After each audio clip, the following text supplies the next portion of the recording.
Жерге аренда келишими бүттү. Өкмөт узартпай жатат. Кандай кыласыз?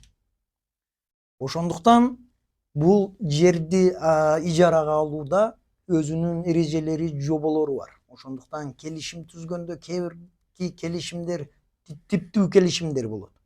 Типтүү келишимдерде өзгөчөлүктөрдү кошуу ал өзүңүздөн көз каранды. Кээ биркилерге өз кошумча киргизүү болбойт. Бирок мыйзам бар. Эгерде келишимде каралбаса, анда мыйзамды карайбыз. Мисалы кээ бир келишимдерде жалпы эле айталы, кээ бир келишимдерде эгерде ошол келишимдин бүткөнүгө 15 күн, кээ биркилерде 1 ай мөөнөттүн ичинде узартпоо жөнүндө кат келбесе, келишим автоматтык түрдө узартылды болуп калат.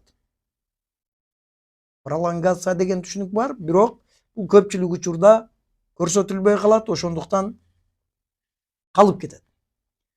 Бирок жерди арендага бергенде сиз келишимди өтө так даана окушуңуз керек.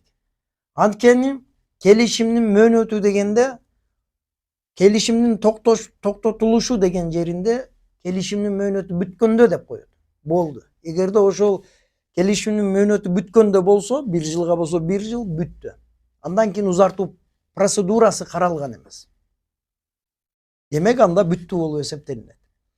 Көпчүлүк келишимдерде ошону кошуп алсаңыздар болот. Жанагы артыкчылык укукка ээ, же болбосо ошол мынча күндө арендага берүүчү, ижарага берүүчү малым катын жибербесе, же болбосо жанагыдай келишимди бүткөндүгү жөнүндө же узартпашы жөнүндөгү ниетини билгизбесе, анда келишим автоматтык түрдө узартылат деген пункттарды караш керек. Демек, көпчүлүк учурда келишимдин өзүндө бекитиш керек. Эгерде келишим өзүндө бекитилбей калса, анда мыйзамды караш керек. Жок болсо, ондай шарттар каралбай калган болсо, узартуу жөнүндө же токтотулушу жөнүндө маселелер каралбай калса, анда мыйзамды караш керек.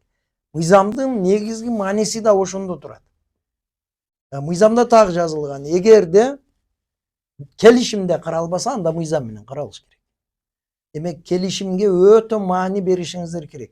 Эгерде өкмөт баш тартып атса, демек өкмөттүн негизи бар. Келишимде так жазылып турат. Мөөнөтү бүткөндө келишим токтотулат. Демек, ошого такап жатат өкмөт.